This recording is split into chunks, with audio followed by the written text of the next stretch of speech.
Пусть тело массой m свободно падает на Землю из точки А, находящейся на высоте h относительно поверхности Земли, и через некоторое время оказывается в точке B. Работа силы тяжести при этом равна произведению модуля силы на модуль перемещения или произведению массы тела на ускорение свободного падения и на высоту. В данном случае направление движения тела совпадает с направлением действующей на него силы. Поэтому работа силы тяжести при свободном падении положительна. Если тело движется вертикально вверх из точки B в точку А, то его перемещение направлено в сторону, противоположную силе тяжести, и работа силы тяжести отрицательна.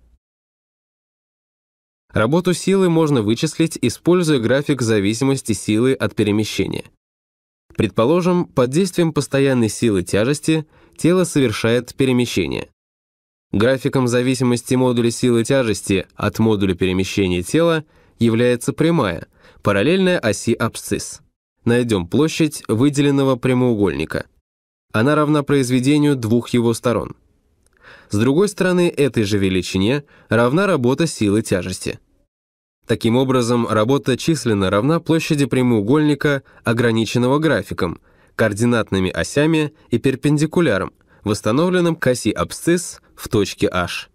Рассмотрим теперь случай, когда сила, действующая на тело, прямо пропорциональна перемещению. Такой силой, как известно, является сила упругости. Предположим, пружину, левый конец которой закреплен, сжали. При этом ее правый конец сместился. В пружине возникла сила упругости, направленная вправо. Если теперь предоставить пружину самой себе, то ее правый конец переместится вправо. Вычислим работу силы упругости при перемещении конца пружины. Работа силы упругости численно равна площади трапеции ABCD. Площадь трапеции равна произведению полусуммы оснований и высоты. В трапеции ABCD основания AB и CD равны силам упругости, а высота AD – разности расстояний. Подставим формулу площади трапеции эти величины и получим работу силы упругости. Работа силы тяжести и силы упругости на замкнутой траектории равна нулю.